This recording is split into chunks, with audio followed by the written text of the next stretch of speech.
Stewart-Haas Racing will likely sell all 4 charters at the end of 2024, and Noah Gragson could be headed to Richard Childress Racing next season. What's going on, guys? It's Daniel, and welcome back to your video. We got some NASCAR and other motorsports stories Custer today on the channel. Let's go ahead and just jump straight into those really quickly. We're going to start talk about Greg Walter, as it was announced yesterday that Greg Walter has been promoted to Charlotte Speedway president. Greg Walter has been working in Speedway Motorsports Incorporated for many years as a track promoter, to my understanding, and now he's going to get the chance and opportunity to be the president at the track. He unfortunately made the really bad decision last night to call the race early, but I think that he'll do a really good job running this racetrack and continue helping to grow Charlotte Motor Speedway. We've seen a lot of really great attendance in the track, and I think that Greg Walter will really help try to grow the sport, at least at Charlotte Motor Speedway. Congratulations to him on being promoted to track president of Charlotte Motor Speedway. And now we're going ahead and jump on to the next story of today's episode, as we're talking about Preston Pardus. As it was announced on Friday evening that Preston Pardus will drive the 50 for Pardus Racing next week at Sonoma Raceway. Preston Pardus made select starts in the NASCAR Xfinity Series over the years, a very experienced road course racer from the Mazda MX-5 Cup Series, and I also believe the Trans Am Series and also some IMSA races as well. Preston, very talented driver. When he races, he usually gets the best out of equipment. I've seen what he's done with D-Gem Racing, and we've seen these Pardus cars at times show some pretty good pace and speed. I think he's got a good chance to make the field, though the Cup field at Sonoma is going to be extremely stacked and competitive. You got drivers like Shane Van Gisbergen running that event, Haley Deegan, among other drivers like Matt DiBenedetto as well, who I think is also going to be good there. So really good opportunity for Preston. I'm glad to see he'll get the chance and opportunity to drive with them once again. I think he's got 2 other races scheduled. I think he's going to run at Chicago as well. So really good to see that Preston Pardus is back in a couple weeks at Sonoma Raceway. Glad to see he'll get the chance and opportunity to race at Sonoma. And now we're going ahead and jump on to the next story of today's episode, as we're talking about the Monaco Grand Prix. Before the Indy 500 and the Coca-Cola 600 take place, you had the Monaco Grand Prix. There's a lot of chaos early in the event. You had a couple big incidents that have took place. First, Carlos Sainz actually had a tire puncture after some contact with Oscar Piastri. You also then had the big wreck between Sergio Perez, Kevin Magnussen, and Nico Hülkenberg. Kevin Magnussen just made a little bit of a bonehead move on the first lap of the race. Sergio couldn't see him on the right side, and unfortunately, Sergio just did not have a good weekend overall. And then he had the Esteban Ocon and Pierre Gasly situation, where Ocon made a really big mistake and cost him a shot there. Once all the chaos happened on lap 1, though, the race kind of became very quiet, and Charles Leclerc pretty much led flag to flag and picked up his first win since Australia, I believe, in 2022, and picks up, I believe, his second career Monaco Grand Prix, or his first ever Monaco GP victory. Congratulations, Charles Leclerc. Had a perfect weekend. Didn't end up getting the fastest lap, but he had a perfect weekend outside of that. Did a really impressive job. Won the pole. Led every lap flag to flag. He deserves the win. Congratulations to him on getting the win at Monaco, his 6th career Formula One win. Once again, congratulations to him on winning this year's Monaco Grand Prix. He did overall an excellent and very good job. And now we're going ahead and jump on to the next story of today's episode, as we're talking about Connor Jones versus Daniel Dye. Now, if you watched the NASCAR Craftsman truck race that took place at Charlotte Motor Speedway, we saw a confrontation between Connor Jones and Daniel Dye after the race took place. Daniel Dye actually seemed to be really calm talking to him, but Connor Jones is being a little bit pushy. And after all this stuff took place, Daniel Dye spoke to the media and basically said that it seems like Connor Jones has watched a lot of Dale Earnhardt movies, and basically said it seems like that Connor Jones doesn't have a lot of respect. Look, I'm going to be real and honest on Connor Jones. I think Connor Jones is racing like really immature out on the racetrack. He's already been called to the holler, I think, twice this year, and he's been in a lot of incidents and a lot of wrecks. And Connor Jones never seems to take responsibility. He had none of his pit crew guys from ThorSport Racing over there, which tells you a lot about how people feel about Connor Jones. And to be honest and real, I want to like Connor, but he really hasn't done anything that great. He hasn't even scored, I believe, a top 10 finish in his Truck Series career. You'll have Fox praising him, which I don't really understand why they're praising him, because he really hasn't done anything. To me, he needs to start doing a lot better, especially with ThorSport Racing. He's done worse than Haley Deegan, and Haley Deegan was not very good in the Truck Series. So I completely understand why Daniel Dye is frustrated. And if Daniel Dye is the man of reason, then there's suddenly something going on. So personally, Connor Jones needs to get it together and stop acting like an idiot and start taking responsibility when he makes incidents on the track. We never got a replay of the situation, but it looked like Connor Jones had an incident with Daniel Dye, which unfortunately does not shock me or surprise me, to be honest with you. And now we're going ahead and jump on to the next story of today's episode as we're talking about Donald Trump. As Donald Trump was at this year's Coca-Cola 600, becoming the first former or current president to be at a NASCAR Coca-Cola 600 event. Donald Trump, a lot of people thought had left early because the motorcade had left, but apparently there were some reports came out that Donald Trump actually stuck around and stuck through a ton of the race. Donald Trump probably brought some eyes on the sport. I really don't care one way or the other. I know it's very, very controversial seeing Donald Trump there. Obviously, a lot of people were there. It probably caused some security issues, unfortunately, with him being there. It's kind of cool to see him there, but at the same time, I get why people are upset that Donald Trump is there. Nonetheless, very, very interesting to see that Donald Trump was at this year's Coca-Cola 600 and was, of course, in the Richard Childress Racing pit box, which is not a shock or surprise to see. Donald Trump, though, interestingly, was at this year's Coca-Cola 600, which we all kind of expected was going to be the case. And now we're going ahead and jump on to the next story of today's episode as we're talking about Shane Van Gisbergen. As it was announced on Thursday evening that Shane Van Gisbergen is going to spot for Will Brown at Sonoma Raceway next weekend in his Cup Series debut. He'll be a secondary spotter because Brett Griffin, I think, will be the main spotter at Sonoma Raceway for him. And then we will know now that Shane Van Gisbergen is going to be the spotter for Will Brown. SVG has worked with Will Brown in the past. I think they were teammates at AAA Engineering, if I'm not mistaken. I could be wrong on that. But it's a really great opportunity for Will to learn off of Shane. Shane, of course, will be racing in the NASCAR Xfinity Series race the previous day, and I think he's got a really good chance to win that race. In fact, I think he's got a really good chance to win at Portland this weekend as well. But I think that he's going to have a really good chance to really give some pointers to Will Brown. I think Will's got a really solid chance to win the race at Sonoma. Kyle Busch almost won the race last year. He finished second to Martin Truex Jr. So I think Will Brown's got a great chance and an opportunity to go for the win and victory. I wish Shane was racing in this race because it's been really cool to see Shane, Cam Waters, and Will Brown all race together. But at least Shane will be at the racetrack and working with Will Brown, the Rebel connection as well. It makes a ton of sense. Really glad to see that Shane at least will be at the racetrack and will be spotting for Will Brown at Sonoma Raceway. And now we're going ahead and jump on to the next story of today's episode as we're talking about Ryan Newman and Tommy Baldwin. Now, if you watched the modified race, I can't remember exactly which track it was at, you saw that Ryan Newman and Tommy Baldwin got into a confrontation. Apparently, Tommy Baldwin's son had gotten into some issues with Ryan Newman, and Tommy Baldwin Jr. went up to confront Ryan Newman after the race in the garage. Ryan Newman basically told him to back up and told him basically to be quiet, and then basically there was a lot of shoves that were thrown.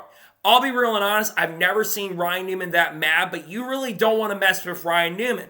But also at the same token, same time, you really don't want to mess with Tommy Baldwin Jr. because he's a guy that's not going to take BS either. It's kind of crazy to see both these guys race. And it's what's also kind of crazy is Tommy Baldwin Jr. worked at Rick Ware Racing. Remember, Ryan Newman, he drove for Rick Ware Racing last year and probably will never get the chance and opportunity now to race for Rick Ware Racing. Maybe call up Carl Evers and replace him at this point. I don't know. But it's interesting to see both these guys fight. I wonder if Tommy Baldwin will ever go back on Door Bumper Clear and kind of talk about this in the future. It doesn't surprise or shock me to see that these two are fighting after the race. There was a lot of craziness some of these races this weekend, and it's kind of crazy to see that two former people, one is currently in the industry, one former driver. Not glad to see this, but interesting to see that Ryan Newman and Tommy Baldwin were fighting in the garage after a modified race that ended up taking place. And now we're going ahead and jump on to the next story of today's episode as we're talking about Kyle Busch. As Kyle Busch made his Xfinity Series return for the first time in 2024, driving a 33 car for Richard Childress Racing. Kyle Busch ran very, very well in the early portion of the race, but unfortunately the pit crew cost him a really great chance and opportunity, and because of the bad pit selection, they dropped a lot of positions on pit road.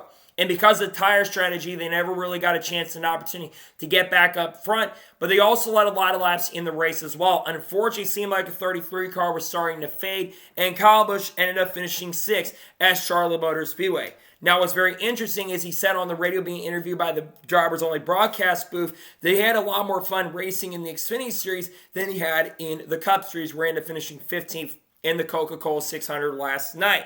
Now, it's unclear at this point if Kyle Busch is going to race any more in the Xfinity Series this year, but I think he should race more in the Xfinity Series this year, because if he's having more fun racing the Xfinity Series than the Cup Series, then he should run more Xfinity Series races. I think he did a really, really good job. He had a really good chance to win, unlike when he's racing McCauley. He had a car that was absolutely capable enough to go out there and win the race. I really hope we do get to see him back in Xfinity once again this year, and I think if he goes out there and runs, I think he can go out there and win. He had a much better weekend this time around, and I'm glad to see Kyle Busch being competitive. Again, it's unknown if he's going to run any more Xfinity Series races this season, but nonetheless, I'm glad to see that Kyle Busch was able to run really, really good, and happy to see that he finished 6th at Charlotte Motor Speedway in the NASCAR Xfinity Series. Glad to see him have overall a pretty solid and good run. And now we're going ahead, jump on to the next story of today's episode, as we're talking about Shane Van Gisbergen once again. As Shane Van Gisbergen made his intermediate debut yesterday at the Coca-Cola 600 in the Cup Series and ended up finishing in 28th. Shane Van Gisbergen started around 34th or 35th in the race. He moved up a couple rows due to a couple drivers having to go to the rear of the field and was slowly but methodically moving up to the front. He got up 1 point inside the top 20 and was actually up to 18th at 1 point in the race, but I think that was because of strategy, and then he's faded back to as far as 28th or 29th. He was starting to make his way back up and was maintaining some really good position and some really great track position and ground, and he was starting to make up a ton of positions. Unfortunately, due to the rain delay and the race coming to an end early, SVG was not able to make up any more positions, and he finishes in 28th. Honestly, for his first intermediate race in the Cup Series, not really bad. And I think the next time he goes to intermediate race, which I think is at Las Vegas Motor Speedway at the end of the season, I think he will end up doing a lot better. We know Call Racing's Cup program is not as strong, though I will say I do believe the Trackhouse Racing was really helping in part in a big way with Shane Van Gisbergen in this race. To finish 28th in intermediate debut after finishing 15th in the Xfinity Series race where he could have gotten the top 10. Not a bad day, all things considered. I know that he's a little disappointed with that performance because he wanted to do a little bit better, but I'm glad to see that SVG show some really good performance and some really good speed, and glad to see he did finish on a lead lap. That's all the most important thing is I think he finished on a lead lap in the race. He did go lap down at 1 point, but he also led laps as well. I think he's led flaps in 4 of the 5 races that he's ran in Cup so far. So I think that's a really big positive for him. Glad to see he put up a really strong performance and did a solid and good job in the race. He did finish 28th, which isn't a great finish, but I think he overall did a very solid and good job in the race, to be perfectly honest with you.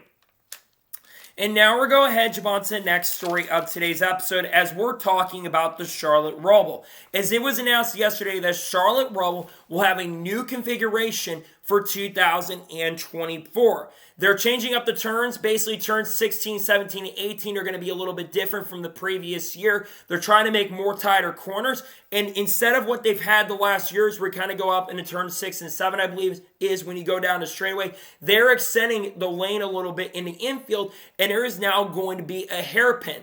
Now, if I remember correctly, at the original Roval layout that they were going to have before they went to the new layout in 2018, originally they were going to have a hairpin, but because the Gen 6 car could not do a really good job through the really, really tight corners, they changed their minds and went ahead and basically went with the longer corner. But now there's going to be a hairpin going into the main oval track. I think it's a very interesting move. I'm glad they're making some changes to try to make the racing a little more competitive because I think it's going to be able to create a lot more passing zones. But I'm with Jeb Burton here. I personally do believe that this needs to be the last year of the Charlotte Roval, and we need to go back to the Charlotte Oval in the fall. I think the racing at Charlotte has generally been really, really good. I know the Coke 600 wasn't as good this year as the past couple of years, but I do think that the Charlotte Roval should absolutely be gone after this season. Because again, I did like the Charlotte Roval for many, many years. I thought the racing generally was good. But I think the last couple of years of racing has been a little bit lackluster for the most part, though there has been some chaos in recent seasons. and we did have a solid finish. But I do believe we need to go back to the Charlotte Oval in the fall, starting next season. So I really hope they end up doing it because, again, I want to see the Charlotte Oval make a return in the fall. I think the racing's been really great at Charlotte, and I think it will put on a really good show. Whether it's a 400 or 500-mile race, it doesn't matter at this point. I would love to see him go back to the Charlotte Oval. Mark Triction agrees with me on that as well. I think we definitely need to go back to the Charlotte Oval after this season. But I'm glad to see that at least they're changing it up a little bit and doing something different for the for the Roval this year to try to make the racing a little bit better. Glad to see they're at least changing it up a little bit. And now we're going to jump on to the next story of today's episode as we're talking about the 2024 Indianapolis 500. Now, we're going to talk about Kyle Larson here in just a little bit, but let's talk about the main Indy 500. I was going to do a race review on this, but because of the Coca-Cola 600 happening and the Indy 500 getting delayed a lot because weather came into play, I did not do a race review on this event. Now, this Indy 500 was absolutely wild. A lot of people like myself thought there wasn't going to be a chance and opportunity that we were going to be running the Indy 500 this year, and instead, we were going to be running it today. But luckily, the weather passed all the way through, and we eventually got the race going around 5 p.m. Eastern Standard Time. Now, the big key thing is they had until 8:15 p.m. Eastern Standard Time to get the race officially completed. And luckily, they were able to do that. But this race was absolutely wild from the get-go. Lap 1, Tom Blomqvist, Marcus Ericsson, and I believe Pietro Fittipaldi crashed. Then he had engine failures to Marcus Ericsson. You had an engine failure from Catherine Legge at one point in this race. You had a crash between Ryan Hunter-Reay and Scott Dixon. And really up front for the majority of this race, and he also had a big crash with Colton Herter, who made a mistake by not getting back in his car, and Will Power, one of the dominant cars of the month. He also crashed out of this year's Indianapolis 500. At the end of the race, you had 4 really major contenders for the win and the victory. You have Scott McLaughlin, who was really, really fast early, but was having clutch issues coming off pit road. So you really have 4 guys going for the win. Scott Dixon, Joseph Newgarden, and Pat O'Ward, Alexander Rossi were the 4 strongest cars left at the end of the event. And they started trading back and forth for the last 25 or 30 laps in the run, and it was really excellent and fun to watch. You could pass unlike previous years, and it was some of the best racing I've seen in Indianapolis 500 history. It turned into a really great finish. The last couple laps got really, really good. Pat O'Ward tried to make the move with 3 laps to go, held back, and Joseph Newgarden held on. Then Pat O'Ward tried to make a really big move on Joseph Newgarden once again, then held back once again and dropped back quite a bit. Then it's turned into a wild and chaotic ending to the race. As it came to the white flag, Pat O'Ward makes the dive bomb to the inside and passes Joseph Newgarden for the race lead. But Joseph Newgarden stays right there and gets a really, really huge draft coming down the straightaway, makes the run to the outside, passes going into turn number 3, holds up a hard-charging Pat O'Ward at the end of this race, and goes back-to-back in this year's Indianapolis 500, becoming the first driver to go back-to-back in the Indy 500 since 2001 and 2002 when Helio Castroneves was able to accomplish that. Congratulations to Joseph Newgarden on winning this year's Indianapolis 500. There's been a lot of controversy surrounding this team this year, but to see him win the Indy 500 was absolutely phenomenal. But I feel bad for Pat O'Ward because he's been close so many times to winning this event. He was in tears after the race. He did a really great job. It would have been really cool to see him go and win the race. But I feel bad for Pat because he had a car that was capable enough to win the Indy 500 this year and just lost it in the last second of the event. But once again, like I said, congratulations to Joseph Newgarden on winning this year's Indy 500. It will rest some of that controversy for sure. Again, a major and huge congratulations to Joseph Newgarden on winning the 2024 Indianapolis 500. He deserved to have led a lot of laps in the event and gets his second straight Indianapolis 500 victory win. And now we're going ahead and jump on to the next story of today's episode as we're talking about AJ Allmendinger and Riley Herbst. So on lap 31 of the NASCAR Xfinity Series race, Riley Herbst and AJ Allmendinger, I believe, are battling for about 10th or 11th position on the racetrack. Riley Herbst comes up the racetrack and gets in front of Allmendinger, and Allmendinger really doesn't have a lot of time to react, and unfortunately Allmendinger has nowhere to go, and unfortunately turns Riley Herbst hard into the inside wall. Now, after this happened, Riley Herbst spoke to the media, and he was not very happy with AJ Allmendinger on the incident. He was basically calling him out a little bit and said, I think I was going to wait for him, or something like that to the media. To me, it was just a little bit of an impatience by AJ Allmendinger right there. I get that you're a little bit upset that Riley tried to pass you, but I think it was a little bit impatience from AJ Allmendinger there, especially very early in the race. If you've got a fast enough car to make a move, you make it run to the inside. But then again, I wonder if AJ didn't have enough time to react to the situation. I also understand the frustration from Riley Herbst too, because this is a driver who's had a lot of speed this year, has had some great speed, but unfortunately really hasn't had the finishes to back up the performance at times throughout this year. I am disappointed for Riley Herbst that I don't think he got the finish he deserved. I think he ended up finishing last after the crash. It's disappointing to see him not get the finish he deserves because, like I said, I think he was doing very, very good, was performing very, very well. Disappointed to see that he did not get a really, really strong and great finish. Very disappointing stuff. Really sucks to see him not get a great finish, and I completely understand why Riley Herbst was upset and frustrated. AJ, I don't think we'll see anything come out between both these guys. AJ, I don't think spoke to me after the incident, so we'll probably hear AJ's side at some point in the not-so-distant future on this incident. And now we're going ahead and jump on to the next story of today's episode as we're talking about Corey Heim. Now, I did a video covering this on Friday evening, but it was announced on Friday evening about an hour after the Truck Series race concluded that Corey Heim was disqualified at Charlotte Motor Speedway. Not because the truck was illegal, but the reason why he was disqualified was because he had 3 lug nuts that were not secure. According to rules for the Truck Series and the Xfinity Series, if you have 3 or more lug nuts that are not secured on your truck or your car, you're going to be disqualified. They struggled on pit road. The 11 team did. They made multiple mistakes at the end, and Corey actually had asked the pit crew and Scott Cibadelli, "Did you get these lug nuts tight?" They said, "Yeah, we absolutely got these lug nuts tight." It's a really big disappointment for Corey Heim because it's not even Corey Heim's fault, and I really feel that Corey shouldn't have gotten a disqualification in this situation. But again, rules are the rules. And he had won a stage, which that stage win, I believe, is going to go to Caden Honeycutt. And I can't remember who finished second in stage number 2, but those stage wins go to Caden Honeycutt and somebody else. A very tough break for Corey because Corey finished second. Imagine if he had won the race and didn't get the win because of lug nuts not being secure. That would have been a feel-bad moment. Nick Sanchez, for those who do not know, he did pass post-race tech, so there's no issues there. In fact, I don't think anybody else got any issues in the trucks outside of Corey having the lug nuts not secure. Maybe some have one lug nut not secure, but that's just a small fine. Tough break for Corey Heim in that situation. Again, I do feel bad for him because Corey had done a really great job, had the bus truck, and was my pick coming into the race. Unfortunately, didn't get the finish he deserved, all because the team made a really big and stupid mistake by not getting these lug nuts secure. You got 5 lug nuts. You got to make sure these are secured. If they're not, unfortunately, you're not going to basically continue, and those tires can come off, which can, unfortunately, be really and extremely dangerous. Disappointing stuff for sure, and disappointing to see that he didn't get the finish that I personally think he deserved. Really feel bad and awful for him.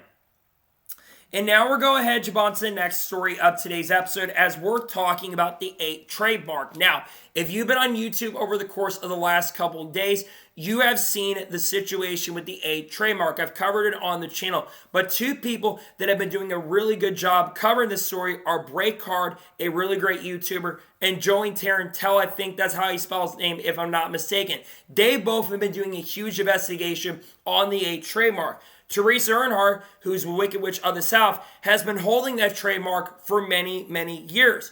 But it was reported very recently. Now, the 1 trademark has basically been once again acquired by her until, I believe, 2031. But they've made some changes to the agreement. It's not only the fact that they have now filed for the trademark, but it looks like that the 8 trademark is officially going to be headed over to Dale Jr. Holdings going forward. Now, again, the license ends at June 2nd for Teresa to have it. This could be a branch out and a reach out to Dale Earnhardt Jr., maybe in potential of a documentary with the Earnhardt documentary that is coming out very, very soon. Obviously, Teresa and Dale Jr. have had a grudge against each other for many, many years, and I feel like Dale Jr. has kind of moved on from that situation. But this is really, really huge for a lot of reasons, because Dale Jr. has been trying to do stuff, and we've seen, of course, a lot of people try to do things with these trademarks, and Therese has been holding on to them for a very, very long time. So to see that the A trademark is finally going back to the rightful holder, that being Dale Jr., going into the next couple days is honestly phenomenal and very, very incredible. And I'm really happy to see this right here because I've been wondering, when is this going to happen? When is the A trademark finally going to go to Dale Jr.? It's going to happen. He's going to be getting it going forward, and I'm really, really happy. We've been wanting this for a long time, since 2007. I know I became a fan about the time all this stuff started going down. People made signs back in 2007. Ricky Rackman made signs about it, and even some fellow YouTubers on here made some signs around it as well.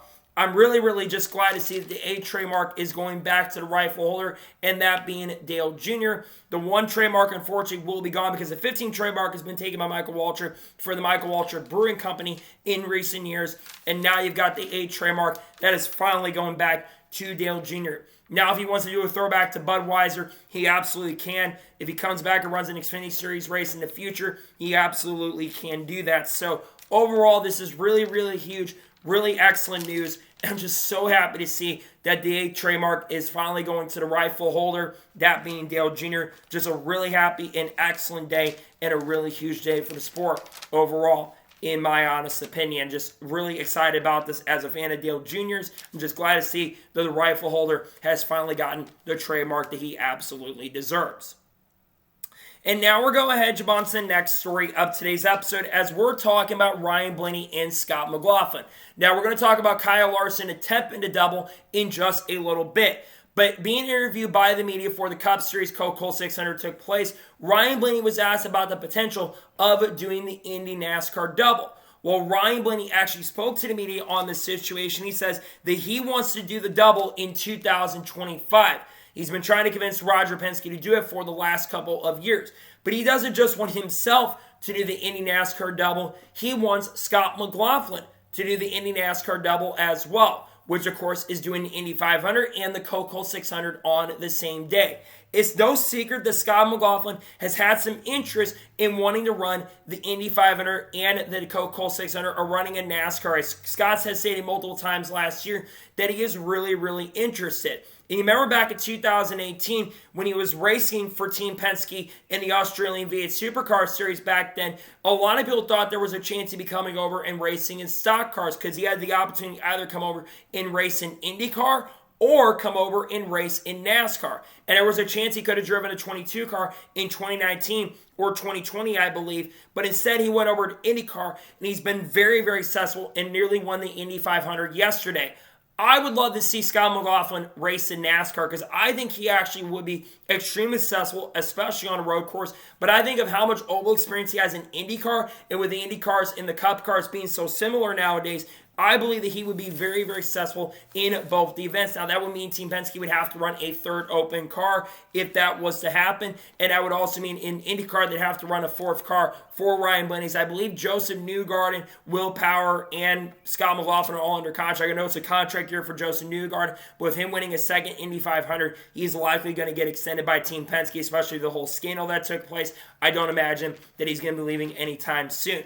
To me, this is real. I want to see this happen. I want to see both guys attempt to double. I want to see more NASCAR drivers do it. We know Kyle Busch is interested in doing the Indy NASCAR double next year, and Richard Cho said he would be in support of him doing it, and I would absolutely love to see both these guys try and attempt the Indy NASCAR double next year. I think it'd be really huge, and I think it'd be very successful for the sport if it ends up taking place. I think Scott McLaughlin will be very, very competitive, though the Penske cars have struggled a little bit, and I think that Ryan Blaney would do a very solid job, but maybe not as good as a job like Kurt Busch or Kyle Larson. Still, I really hope it ends up taking place, and we see this end up happening next year, because I want to see more NASCAR IndyCar crossover and motorsports crossover going forward into the future. I really hope it truly ends up happening.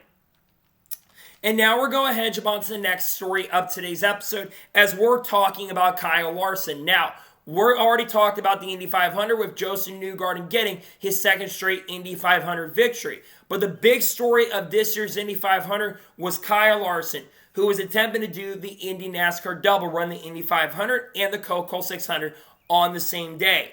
Unfortunately, that was affected due to the weather. Now, a lot of us coming in today thought there was not going to be a chance of possibility that the Indy 500 was going to end up taking place. Well, the weather gods decided, you know what, Larson, you're staying in Indianapolis and you're going to run the Indy 500. Now, some were wondering if he was going to skip the Indy 500 this year because he does have a second year on the contract, which we'll get to in just a second. But Larson, some thought, might just skip it and run the Coke 600. They decided to stay and run the Indy 500 this year because they had a lot of effort put into this. The months in preparation that they've put into this year's Indy 500, they stuck around. And Kyle Larson was super and extremely competitive in this race. He made a mistake on the second restart of the event, but he improved as the race went on, with certain drivers like Colton Herta and Will Power falling out of contention, and so many drivers having mistakes. Kyle Larson didn't really make a lot of mistakes, unfortunately, until the end.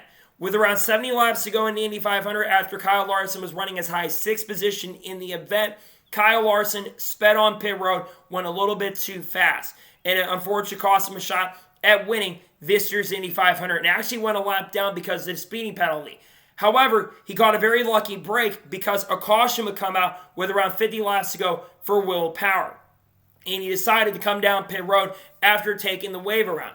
Now, Kyle Larson tried to stay out at the end, but with around 15 to go after actually leading the Indy 500, he basically came down pit road to top off for fuel and would drop only back to 18th position at the end of the event. And that is where Kyle Larson would end up finishing in this year's Indianapolis 500.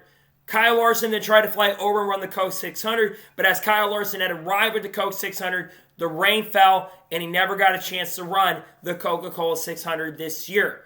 I feel terrible for Kyle Larson that he didn't get to do the double this year, and Kyle Larson also feels bad for himself that he could not run this year's Coke 600. He feels disappointed for the fans and the people that paid a lot of money to see him go do it, and he feels like he let a lot of people down.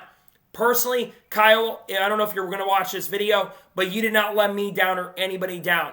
You did everything you were supposed to do. You were so professional. You were amazing this month. You were one of the best drivers, one of the quickest learners we've ever seen. And you made a mistake on pit road by speeding. But guess what? Even some of the greatest legends have made mistakes on pit road and had issues. The fact you ran as well as you did in the race and had a legitimate chance for the speeding penalty to go out there and win the race, you did a phenomenal and amazing job. And I'm so proud as a Kyle Larson fan. Now, the big question is going to be, will he run it next year? I already mentioned he does have a second year on his contract. I think he's going to run it next year and try to do the double. I think he should because Kyle Larson really had a shot to win, and I don't think he makes that same mistake again next year. Was so impressed with him yesterday, did an incredible job in the Indy 500. He was going to get a top 10 finish, potentially maybe even a top 5 if other drivers had problems and issues, because he would have been in that lead pack had it not been for the speeding penalty. Everyone was getting aggressive, so I think Larson would have got at least for sure a top 10 and maybe even a top 5. I know Larson's disappointed, but he represented the sport so well. The big question will be, will he get a waiver? I've seen a lot of people debating this, but this should absolutely be no debate on this situation. Kyle Larson deserves a waiver. He represented the sport. I know there's some discourse about it, but personally, if you're running the biggest race or one of the biggest races in the world, you should absolutely get a waiver, especially if NASCAR are doing as much promotion as they've done for this event. They absolutely, no doubt, are probably going to give Kyle Larson a waiver. He deserves a waiver, personally, in my opinion. He did everything. He represented the sport, and he did a really good job. And people outside of the U.S. were talking about Kyle Larson running this event. He was so impressive and represented this world. And to me, he is still the best driver in the world. And he did an amazing and great job this month. And like I said, he deserves a waiver because of everything he did for the sport this month. Larson, I know you're disappointed, my friend, but you absolutely really did well, and you handled it professionally, and you handled this month with really, really great and really honorable class. I was really happy to see Kyle Larson do good. It's a shame he didn't get the finish he deserved, but I think he did an excellent job in this year's Indianapolis 500.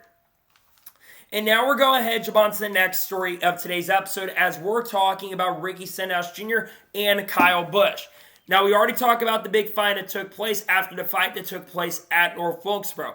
Ricky Stenhouse Jr. received a $75,000 fine for punching Kyle Busch, which really wasn't a great punch to begin with, at Kyle Busch. And then his dad was basically indefinitely suspended, and multiple picker members from the JTG Doherty organization were suspended at least 4 to 8 races. I had no problem with the crew members getting suspended and the dad getting indefinitely suspended because I have no problem with the drivers fighting. But if you have other people getting involved in a situation, that is a no-no to me. I completely understand why those people got suspended. But a lot of drivers spoke on the penalties, and a lot of drivers disagree with the situation. Chase Elliott calls out NASCAR by basically saying, you're going to promote this fight as much as you promoted. And he was even shocked, and actually was a little surprised because apparently he doesn't go on social media that much, but he was even surprised that Ricky Stenhouse Jr. got that big of a fight. He basically called out NASCAR by saying that you're going to promote this event so much on your network and all the social medias as well. But then you're going to find him $75,000. Yeah, well, to be fair, Matt Crafton did receive a $25,000 fine, but I completely agree with Chase Elliott. And most drivers actually agree with Chase Elliott as well. Daniel Suarez feels like that they're worried and they're not going to be able to show as much emotion. And a majority of drivers back Ricky Stenhouse Jr. He even said that in the presser this week, speaking to media. By the way, Ricky Stenhouse Jr. says he lost respect for Kyle Busch after the incident and the wreck. And he did speak to Rich Trolls, and he says he has a lot of respect for him and told him that they're not going to have any more beef. There was no issues at the Coke 600. Now, the big question is going to be, actually, Kyle Busch also spoke as well and says not his problem when it comes to the fines, and he just wants to move on from what ended up taking place. The big question is, will there be an appeal coming from JTG Doherty Racing? According to Lee Spencer from PRN and Catchments.com, apparently there's going to be no fines or any of that coming, or no appeals coming from this situation. JTG and Gordon Smith and the team want to move on from the situation, and they want to move on in focus going forward, which I think a lot of us do too. As much I think that they should have appealed the penalty, I do agree that they need to absolutely move on from the situation and focus going forward. This has been the big talking point. And to be fair, one thing I do want to clarify is NASCAR is going to promote these things on their social media pages. But you have to remember that NASCAR's penalty department is a lot different when the officiating stuff than the social media and the marketing department. We do have to remember that, and I think that NASCAR also set a precedent here. Because if there's another fight that takes place, especially after the race, you better start penalizing people money. Personally, if the fine wouldn't have been as big as it was, I'm glad it wasn't a points penalty. It was just a fine. If it would have been a points penalty too, then man, oh man, I would have been a lot more frustrated. I guess because he waited and said he was going to be intentionally doing it. But personally, we need to be seeing these guys show emotion. And to me, I'm not a fan of penalizing somebody a ton of money because of a fight that took place. I think it was a little bit overkill on NASCAR's end. And I'm glad to see a lot of drivers feel the same way I feel about the situation, because I think NASCAR, like I said, went completely overkill on the situation, and I think it was a little bit overkill on their penalties that they ended up handing out to Ricky Stenhouse Jr. I'm glad that Stenhouse lost some respect for Kyle Busch in a situation. I know they've had issues over the years. We know that Stenhouse and Kyle have been not really big fans of each other, going all the way back to 2018, going back to that Kentucky situation where they had some contact on the track because Stenhouse was pissed off at Busch after Busch called them out after what happened at Daytona in 2018. They've had issues in the past. I'm glad to see hopefully they've resolved the situation and there won't be more issues going forward. But trust me, we're going to Gateway, and we saw what happened between Denny Hamlin and Ross Chastain a couple years ago. So we'll see if more comes out from the situation. But as of right now, there will be no appeal coming from the JTG Doherty group in this situation. And now we're going ahead and jump on to the next story of today's episode as we're talking about Austin Hill versus Cole Custer. Now, if you watched the NASCAR Xfinity Series race at Charlotte Motor Speedway, you saw the incident between Cole Custer and Austin Hill. So around 15 to 16 laps ago in the Xfinity Series race, there was some contact between Austin Hill and Cole Custer going down the front straightaway. But looking at the replay, Austin Hill was the one who came up into Cole Custer, and Cole really held his line in that situation. And going into turn number 1, Austin Hill had a flat tire and basically wrecked himself and Cole Custer into the outside wall. Now, during this incident, Austin Hill basically stayed on the back bumper of Cole Custer and intentionally wrecked him into the inside wall straightaway and hit the inside wall very, very hard, ending his day. Now, after the race had officially concluded, Cole Custer was justifiably very, very upset. He basically said that Austin Hill tried to kill him in the incident and the situation. And Austin Hill responded by basically saying that Cole Custer had lost his mind in that situation and said he really doesn't understand what Cole Custer is mad about. But he did apologize for going way over the line when that happened. I think Austin Hill needs to take a look and a really deep and hard look in the mirror. Because if you look at the incident and the wreck that took place, Austin Hill lost his mind in this situation. And he wonders why a lot of people really don't like him. One, the guy doesn't take responsibility really for anything. I go back to the Shane Van Gisbergen incident earlier this year at Circuit of the Americas. He sent it way too hard into turn number 1 and went up and basically almost wrecked Shane Van Gisbergen. Then Shane Van Gisbergen paid him back, got into the back of him, and Austin Hill was pissed off at SVG, but they talked it out and they were smiling at each other after the incident. But Hill didn't take responsibility then. And during the race as well, you had Sammy Smith get flipped off by Austin Hill down the straightaway, which is kind of normal in certain incidents in the races. But he was flipping Sammy Smith off and running into him down the straightaway. Austin Hill, there's no denying that the guy can absolutely race a car. He's a very good talent. He's won races, not just super speedways, but other types of tracks as well. But this is a driver that is 30 years old. He is not an 18 or 19-year-old kid. He is 30 years old. What he did is suspendable act. It's very similar to what happened with Ron Hornaday Jr. and Kyle Busch back in 2011. If you remember that incident very, very well, Ron Hornaday Jr. and Kyle Busch are battling, I believe, for second or third position. Kyle Busch got put in the outside wall unintentionally by Ron Hornaday. They were battling really hard and got loose. And Kyle Busch jacked up the back tires of Austin Hill and spun him, not Austin Hill, Ron Hornaday Jr., and spun him into the outside wall. Yes, it was a left rear hook. What happened with Ron Hornaday was a right rear hook. So I wonder if that will play a role if there is any penalties coming. If you want my honest opinion, I think Austin Hill should be parked. If you wreck somebody intentionally under caution, that is a suspendable act. I do not care if you left rear or right rear hook somebody. That is dangerous. Not to mention, there was oncoming traffic that was coming toward Austin Hill and Cole Custer in that situation. And that could have been way more dangerous than it ended up being. Luckily, no one got seriously hurt in that situation. But that could have led to someone getting very, very hurt. And the fact I've seen people defending Austin Hill on this situation is just remarkable to me. Because Austin Hill went way over the line, was way overkill in that situation. And like I said, I believe that Austin Hill needs to be suspended for a race. I'm not saying suspended for more races, but I think a one-race suspension would be justifiable. I don't know who they replace him with at this point. I don't know who they could get in the Truck Series come up in race, or if they could get Kyle Busch perhaps to run next week. But personally, I just think this unacceptable. It's inexcusable what he did there, and it should be a suspension for Austin Hill. The guy needs to learn to control his emotions. I think he's young enough still to do it, but you're 30 years old, dude. You got to start controlling your emotions. You can't do that kind of stuff because someone, like I said, could have gotten seriously hurt. It's unacceptable, it's unforgivable, and it lost a lot of respect for me. And the fact he couldn't see that is just ridiculous. If you intentionally wreck somebody under caution, that is a suspendable act. No contest, no question. Should have been a suspension handed out to Austin Hill. I don't think NASCAR is going to do it personally, but we'll see if it ends up happening because I personally think that Austin Hill should receive a suspension for the incident that took place. And now we're going ahead and jump on to the final major story of today's episode as we're talking about silly season. Now, I did a video covering a lot of this stuff on Friday, but there was a silly season report that came out from Jordan Bianchi this past week. And there's a lot of really big and interesting tidbits that came out from this. Let's start by talking about Stewart-Haas Racing. According to Jordan Bianchi, Stewart-Haas Racing is expected to sell all 4 charters at the end of 2024. And it's expected to be announced Tuesday afternoon or Tuesday morning. Bob Pockers has reported that as well, that all the Stewart-Haas Racing drivers are expected to hear their future in the next day or two. My prediction is that Stewart-Haas Racing is going to shut down altogether.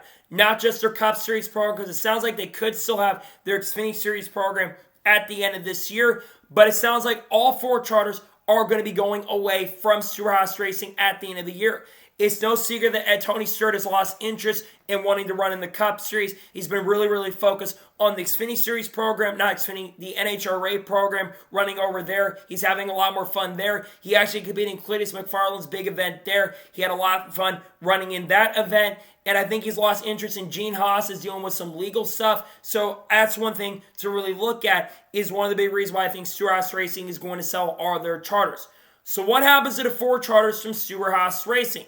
Well, there are 4 teams that are in play for the charters. One of those is Front Row Motorsports. Front Row Motorsports is now a Tier 1 Ford organization, and they are expected to take over Stewart-Haas Racing position as a key partner organization. Now, they would love to be a 4-car organization next year, but it looks like there's going to be a new rule coming into play where, except Hendrick Motorsports JGR, there will be basically every single organization will only be allowed to have 3 teams going forward with a new charter agreement, which I don't personally agree with, but Front Row Motorsports is looking to expand going into next season. Now, who goes to Front Row Motorsports in this situation? Josh Berry, I think, will be in the running for a 3rd front row seat. Todd Gillen is more than likely going to sign a contract extension with Front Row Motorsports, but we do know that Cole Custer and Riley Herbst are in the running to go to Front Row Motorsports next season. Cole Custer is expected to go to 34, and I think Josh Berry will go to the 35 or 36 number, whichever they choose, and Todd Gillen is going to sign an extension with FRM. What happens to Chase Briscoe? Well, Chase Briscoe, according to reports, is likely headed over to the Wood Brothers in 2025. Chase Briscoe's had a contract has been rumored to be going there for the last few months, and I think that Chase Briscoe would overall do a very excellent and great job over there. So I think he is going to end up heading over to the Wood Brothers in the 2025 season. Look, this is no disrespect to Harrison Burton, but Harrison Burton has been struggling immensely with the 21 organization this season. And I think that Chase Briscoe would do a lot better in that car. He's the favorite to go over there currently at the moment. I expect it to be announced in the coming months, and a lot of big dominoes are going to start falling once this SHR news finally comes out tomorrow afternoon. Chase Briscoe, I think, is going to the Wood Brothers next season. Let's transition over to talk about Trackhouse Racing. With the potential of only 3 charters being allowed, they have a decision to make on what's going to happen between Zane Smith and Shane Van Gisbergen. Personally, if I had to choose, I'd go with SVG. I think Zane Smith is a very great talent, and I know he's had a bad year this year, but I think Zane's a great talent, but I personally would go with SVG. But I think Zane Smith is going to be the choice that they end up going with because Daniel Suarez, he's expected to sign a contract extension at the end of this year, and it sounds like they're very close to announcing that deal, and I think that you're going to see Zane Smith go over there to Trackhouse. So the team will likely be Ross Chastain, Daniel Suarez, and Zane Smith. Now, this can mean that Shane Van Gisbergen goes to Call It Racing or stays in Xfinity, but Shane Van Gisbergen wants to be full-time in the Cup Series next season. So let's talk about the teams that could end up getting the SHR charters. We've already talked about FRM, but I think there's 4 other teams that are in the running for these charters. Trackhouse Racing is looking to get 1 or 2 charters going into next season. 2311 Racing, I think they're going to get one of the charters. They've got a lot of drivers that are in the pipeline. You've got Corey Heim, who's interested in moving up next season. Corey has said it publicly that he doesn't have a job currently for next year. I think he's in the running to go to 2311 Racing full-time in 2025. If not, you've got Chandler Smith. That's an option. You could even get Kurt Busch, Carl Edwards out of retirement if you wanted to maybe come in and take that seat, though Carl Edwards is now a Hall of Famer. You've also got Richard Childress Racing. We'll talk about them here in just a second, but RCR is looking to have a 3rd charter going into next season, and they could end up expanding. And then you have RFK Racing. RFK's got a lot of drivers in the Ford camp. If Riley Herbst doesn't go there, I could see him going there. And also maybe Harrison Burton or even Haley Deegan at this point, or Cam Waters, even Matt Benedetto could be potential options as well. Let's go back and talk about RCR. Austin Dillon has signed a multi-year contract extension with Richard Childress Racing. So Austin Dillon, despite a lot of the rumors that they were potentially that he was going to retire at the end of the season, Austin Dillon is not going anywhere. But Noah Gragson is in the running to go to Richard Childress Racing next season. They have really big connections with the Bass Pro Shops group, and Bass Pro sponsored Noah Gragson for many, many years and many, many seasons. So I expect that Noah Gragson is going to go to Richard Childress Racing in 2025. And I think that Noah Gragson would do a really good job. Personally, if I had to choose, I'd have Austin Dillon retire and Noah Gragson take over. But a 3rd RCR car, the number 33 perhaps, could be a really good option. I think Noah would do a really good job over at RCR next year. A lot of teams looking at him. Trackhouse is looking at him as well. But I think Noah Gragson is going to stay there. Let's go over to the Toyota camp because we've got a couple big notes within Toyota. Marchuk Jr. may end up returning to JGR at the end of this year. He's done a really solid job at championship threat. I think he's the points leader currently at the moment because of Kyle Larson running the Indy 500. Marchuk Jr., I believe, is the points leader, so he's likely going to stay with JGR next year. If he does, in fact, end up retiring at the end of the season, however, Eric Almirola and Chandler Smith are the front runners to take over the seat. Now, looking at the experience, if they were going for the experience route, if Marchuk Jr. ends up retiring, I think that Eric Almirola would be a really good option to go with. But if I'm looking at this from perspective, Chandler Smith would be my choice to go with. Chandler Smith has been doing a very, very solid job this year in Xfinity. I know he's been falling off a little bit as of late, but Chandler Smith is still a championship contender in the Xfinity Series at this current moment. And finally, let's talk about Bubba Wallace. Bubba Wallace is expected to sign a multi-year extension with 23XI Racing. This is technically a contract year for him, but he will likely sign that extension in the coming days and weeks. So Bubba Wallace more than likely will return to 23XI Racing. He's been getting better in recent years. He's been doing a very solid and great job. And I really think that Bubba's been doing an excellent job this year with 23XI. He's gotten a lot of top 10s, scored a lot of points. I think he's right on the verge of being in the playoffs at the moment, and I think a win is coming for him before the end of this season. But going back and talking about Stewart-Haas Racing, the fact that it looks like they're going to be shutting down their Cup Series program at the end of this year is really unfortunate, but it's been kind of coming. Everyone's been expecting SHR was going to make moves at the end of the season, and it sadly looks like that their charters are going to be going away at the end of the year, which again is really, really disappointing, right? Because Stewart-Haas Racing had a lot of success in this sport. But when they lost Eric Almirola and they lost Kevin Harvick at the end of the year with the sponsorship, everyone knew that they were going to be losing it. So I feel bad for the drivers and everybody involved with that organization. I really hope everybody can find places going into next year. But it sounds like an announcement is expected, and they're going to be shutting down their Cup program at the end of this year, which is really unfortunate, and it's really sad to see that SHR will be selling all their charters. I hope they all can find places going into next year. We'll see what ends up happening, but an announcement is expected tomorrow afternoon, and we'll cover that on this channel when it's officially announced. So, that is going to be today's NASCAR news and motorsports news video. I want to thank you guys for watching. Please subscribe to the channel, notifications on, so if I win a video, it does go live on my channel. Follow me on Twitter, Facebook, and Instagram, and support my Patreon as well. Let's go to below that and comment your thoughts below on today's video. What are your thoughts about SHR's future? Let me know your thoughts in the comments below. And what do you think about Noah Gragson going to RCR? Let me know your thoughts in the comments below. Got a lot of great content dropping this week. We're going to have Truck Series race picks later today. We're also going to have some other big videos dropping tomorrow. We're going to have a silly season update dropping. We'll also have maybe some other big videos dropping, and we'll have that SHR announcement video dropping as well. So anyways, like I said, I want to thank you guys for watching today's episode, and I'll see you guys next time for more great, awesome NASCAR content and other motorsports content on the channel like this. Take care, everybody.